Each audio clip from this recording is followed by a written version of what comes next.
কলকাতার college street এলাকায় তখন বিকেল গড়িয়ে সন্ধে।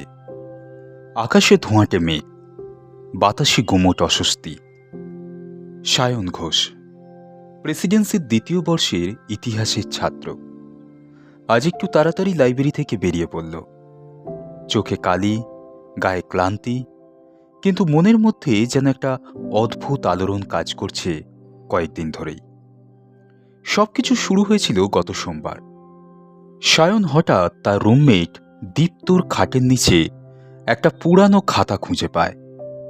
হলুদ পাতায় আঁকাবাঁকা হস্তাক্ষরে লেখা এক ডায়েরি। নামহীন, লেখকের কোনো পরিচয় নেই, কিন্তু প্রথম পাতায় লেখা লাইনটা তাকে কাঁপিয়ে দিয়েছিল। আমি সায়ন ঘোষ, জন্ম 1974 সালে। আমি জানি তুমি আবার ফিরে এসেছ। সায়নের হাত কাঁপতে থাকে। এটা কিভাবে সম্ভব? তার জন্ম তো 2004 সালে। এই নামের আর কেউ, নাকি এটা নিছক কাকতালীয়? পরের পাতাগুলো পড়তে গিয়েই ধাক্কাটা আরও গাঢ় হলো। ডায়েরিতে লেখা ছিল এমন সব ঘটনা যা হুবাহু মিলে যায় সায়নের বর্তমান জীবনের সঙ্গে। তার বাবার নাম, স্কুলের ইতিহাস, এমনকি রুটিনে সে কোন চায়ের দোকানে যায়, সবকিছু। সায়নের মনে পড়ে গেল কয়েকদিন আগের সেই স্বপ্নটা। সে হাঁটছে অন্ধকার পাতাল ঘরে, দেয়াল জুড়ে প্রাচীন বাংলার নকশা। হঠাৎ সামনে একটা আয়না। তার মুখ কিন্তু তার মতো নয়, একটু বড়, গম্ভীর, আর চোখ দুটো যেন 10 বছর জীবনের কষ্ট বয়ে বেড়ানো এক অজানা সত্তা। পরের দিন কলেজে ইতিহাস বিভাগের এক প্রফেসরের কাছে গিয়ে সায়ন জানতে চায়, স্যার, পূর্বজন্ম বিশ্বাস করেন?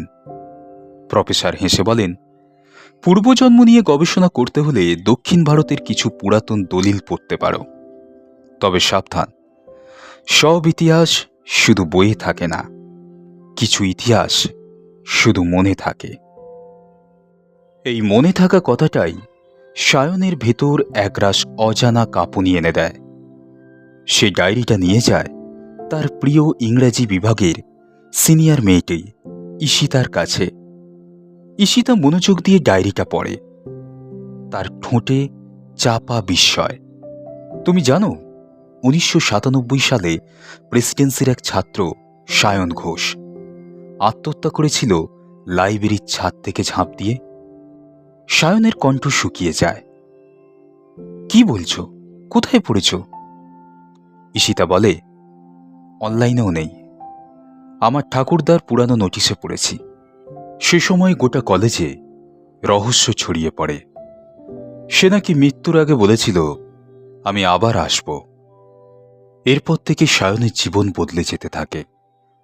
তার স্বপ্নগুলো আরও ভয়াবহ হয়ে ওঠে। সে দেখছে সে নিজের চোখ দিয়ে আর একটা জীবনযাপন করছে। প্রীতির সাথে প্রেম, দুর্নীতিগ্রস্ত অধ্যাপকের বিরুদ্ধে প্রতিবাদ, আর শেষ পর্যন্ত বিশ্বাসঘাতকতা। সায়নের মনে পড়ে যায় নামটা প্রীতি ঘোষ। সে কলেজ আর্কাইভে খুঁজতে গিয়ে পায় একটা সাদা কালো ছবি, 1995 সালের নাট্যদলের ছবি। সবার পাশে দাঁড়িয়ে একজন মেয়ে, চোখে বিস্ময় আর করুণ বেদনার ছায়া। নিচে লেখা আছে প্রীতি ঘোষ, 1975 থেকে 1996। সায়নের মনে হলো বুকের মধ্যে কেউ হাত ঢুকিয়ে কিছু একটা ছিঁড়ে নিল। সায়নের চারপাশে রহস্য ঘনিয়ে আসতে থাকে। সে প্রায় বন্ধুদের ছেড়ে একা একা ঘোরে। তার বাকি রুমমেটরা বলে, ও পাগল হয়ে যাচ্ছে, আগের জন্মটন্ম এসব নেশার মতো বকে। কিন্তু ঈশিতা একমাত্র তাকে বিশ্বাস করেছিল। এক সন্ধ্যায় সায়ন আর ঈশিতা প্রেসিডেন্সির পুরানো বন্ধ লাইব্রেরি ভবনের পেছনে যায়, যেখানে আগে লোক বলতো আত্মার ছায়া দেখা যায়। সায়ন সেখানে গিয়ে মাটির নিচে হাতড়াতে থাকে, আর হঠাৎ পায় একটা লোহার পেটিকা। খুলতেই ভেতরে কিছু কাগজ, একটা লকেট আর একটা চিরকুট। তাতে লেখা, আমি জানতাম তুমি একদিন ফিরবে। আমি অপেক্ষায় ছিলাম। যদি এই চিঠি পাও, বুঝবে আমি সত্যিই ভালোবাসতাম। চিঠির নিচে নাম প্রীতি। সায়ন ফুঁপিয়ে ওঠে, ঈশিতার চোখেও জল। সেই রাতে সায়ন প্রথমবার স্পষ্ট দেখল নিজের পূর্বজন্ম সত্তাকে। সে দাঁড়িয়েছিল আয়নার সামনে। পিছন ফিরে থাকা সত্তার মুখ তার দিকে ফিরতেই সে চিৎকার করে উঠেছিল, তুমি, আমি, কেন? কারণ তুমি আমার অসমাপ্ত গল্পের শেষ অধ্যায়। তুমি চাইছ আমি মরেই আবার জন্ম নিই? না, আমি চাই তুমি সত্য জানো। প্রীতির মৃত্যুর জন্য আমি দায়ী ছিলাম না। সেটা ছিল এক ষড়যন্ত্র। আমাকে মিথ্যে কেসে ফাঁসানো হয়েছিল। সায়নের মনে পড়ে যায় ডায়েরির শেষ পাতার কথা, যা সে আগে খেয়াল করেনি। আমি চাই কেউ আমার হয়ে প্রীতির প্রতি সুবিচার করুক, সত্যটা খুঁজে বের করুক। আমি শুধু এক জন্ম নয়, এক উত্তরাধিকার। পরবর্তী 1 মাসে সায়ন সমস্ত তথ্য জোগাড় করে 1996 সালের কেস ফাইল পুনরায় খোলার জন্য আরটিআই ফাইল করে। কিছু প্রমাণ আসে সামনে। কলেজের এক অধ্যাপক ও প্রশাসনিক কর্তার মধ্যে এক ষড়যন্ত্র, যা প্রীতিকে আত্মহত্যার দিকে ঠেলে দিয়েছিল, আর সায়ন ঘোষকে অপবাদ দিয়ে শেষ করে দেয়। সবকিছু জেনে মিডিয়া শোরগোল করে। সায়ন ঘোষ, আজকের সায়ন, এক আধ্যাত্মিক, এক মানবিক, এক ইতিহাস চর্চার নায়ক হয়ে ওঠে। তবে সে জানে এটা তার নয়, একজন অপরূপ প্রিয় মানুষের প্রতি এক অসমাপ্ত ভালোবাসার বিচার। ঈশিতা একদিন তাকে জিজ্ঞাসা করে, তুমি কি এখনো বিশ্বাস করো তুমি দ্বিতীয় সায়ন?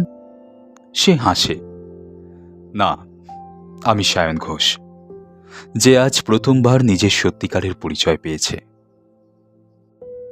জন্মদাতা জন্ম দেন শরীরকে, কিন্তু জীবন তৈরি হয় স্মৃতি, ভালোবাসা আর অন্য এক আমিকে ঘিরে। কেউ কেউ 2 জন্মে এক জীবন বাঁচে, কেউ এক জন্মেই সব হারায়, আর কেউ আবার ফিরে এসেছে। নমস্কার, আমি রিজু রায়। এতক্ষণ যে কণ্ঠটি শুনছিলেন সেটি হলো আমার। প্রদীপবাবু এত সুন্দর গল্পটি লিখেছেন যে কি বলবো। আমি একদিন গল্পটা পড়ছিলাম, তো আমার খুব ভালো লেগে গেল। তো আমি সেদিনকে সিদ্ধান্ত নিলাম যে প্রদীপবাবুর এই গল্পটি নিয়ে আমি একটা অডিও স্টোরি করব। তারপরেই যেমন ভাবা তেমন কাজ, অডিও স্টোরিটা করে ফেললাম। আপনাদের কেমন লাগলো আপনারা অবশ্যই কমেন্টস করে জানাবেন। আর আপনি যদি চ্যানেলে নতুন হয়ে থাকেন অবশ্যই চ্যানেলকে সাবস্ক্রাইব করবেন এবং অবশ্যই একটি লাইক করবেন।